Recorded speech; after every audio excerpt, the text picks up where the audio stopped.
안녕하세요. 영영수 박박사입니다. 오늘은 여러분들이 평상시에 좀 많이 궁금해하시는 그러한 주제들을 가지고 질문해 주시면 제가 이제 답을 하는 방식으로 Q&A 스타일로 해서 저희가 진행을 해보려고 합니다. 그래서 저와 함께 지금 진행을 해주시는 PD님 계십니다. PD님께서 저한테 질문을 주시면 제가 대답을 드리는 그런 방식으로 해보겠습니다. 뭐가 제일 많이 궁금할까요? 그죠? 첫 번째 질문부터 들어볼까요? 제가 영양제를 안 먹어봤는데 네네. 뭐부터 먹어야 할지 잘 모르겠어요.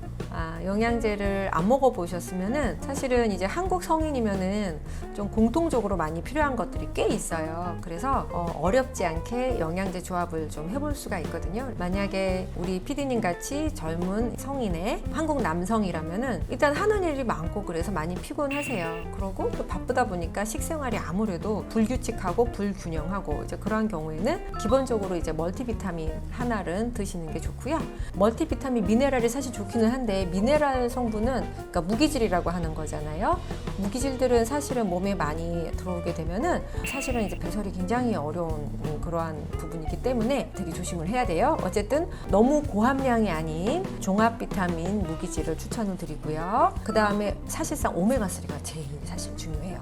그리고 우리 한국 사람들 전 연령대에서 가장 문제되는 게 또 칼슘입니다. 그래서 칼슘 그렇게 저는 추천을 기본적으로 드리고요. 거기에 추가로 더 이제 드시게끔 한다면은 코엔자임 Q10도 상당히 많이 도움이 되는 성분이 될 수 있어요. 왜냐하면 우리 몸에 이제 항산화제로 굉장히 곳곳에 쓰이고 있고 나이가 들면서 조금씩 더 잘 못 만들어내기 때문에 코엔자임 Q10 드시면 좋고요.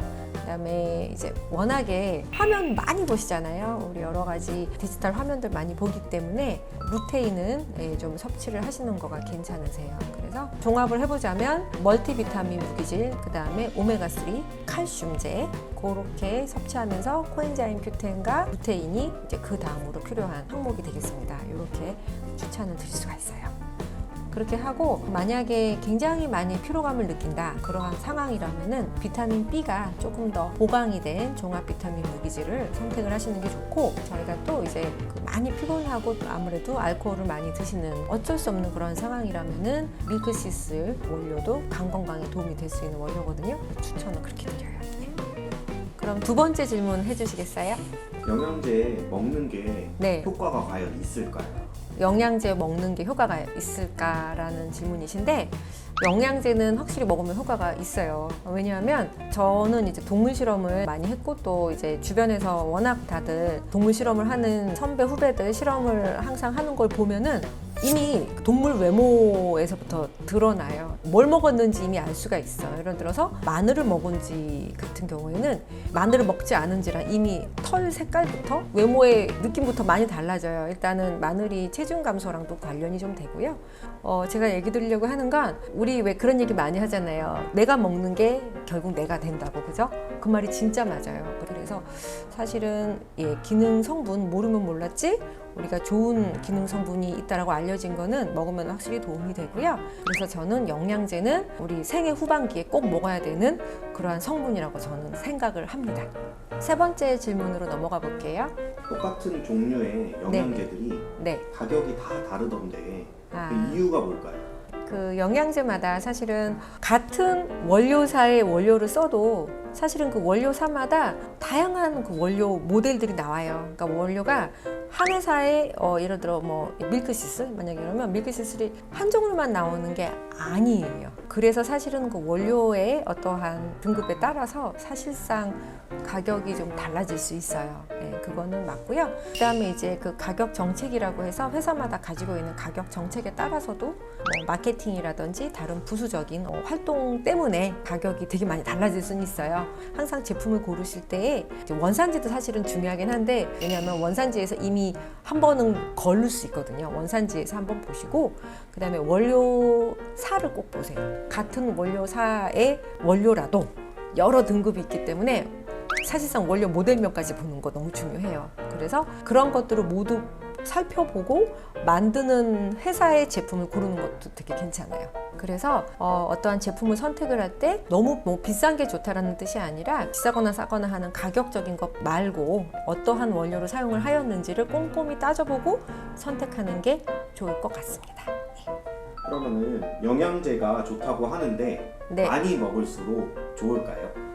영양제는 많이 먹으면 안 되시고요. 사실 이제 영양제는 이제 약이 아니어서 식품의 범주에 해당하잖아요. 그래서 그다지 개수에 따라서 문제가 된다 이렇게 말씀드리기는 좀 어렵고요. 그런데 과유불급은 적용이 되거든요. 그래서 여러 영양제를 한꺼번에 뭐 예를 들어 뭐 100알씩 먹어도 거기에 들어있는 기능 성분이 되게 낮다 이러면은 그렇게 크게 문제가 되지는 않을 수 있어요. 결론부터 말하면은 개수보다는 영양소별 하루 총 섭취량이 중요하고 함께 섭취하는 영양제의 조합이 중요해요. 그래서 함께 먹어서 효능이 떨어지는 거야 뭐 대체 오케이예요.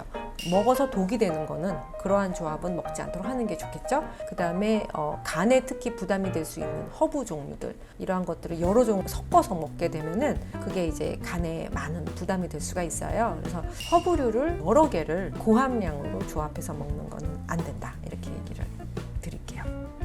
네, 지금까지 여러분들이 좀 궁금해하실 만한 질문들에 대해서 제가 답을 드리는 형식으로 이야기를 나눠봤는데요. 추가로 더 궁금하신 사항이 있으면 댓글을 남겨주시고 그러면 그걸 보고 저희가 또 다음번에 답을 드리는 시간을 갖도록 하겠습니다. 오늘 이렇게 영상 시청해주셔서 감사드리고 다음에는 더 영해지는 영양 스토리로 찾아뵙도록 하겠습니다. 감사합니다.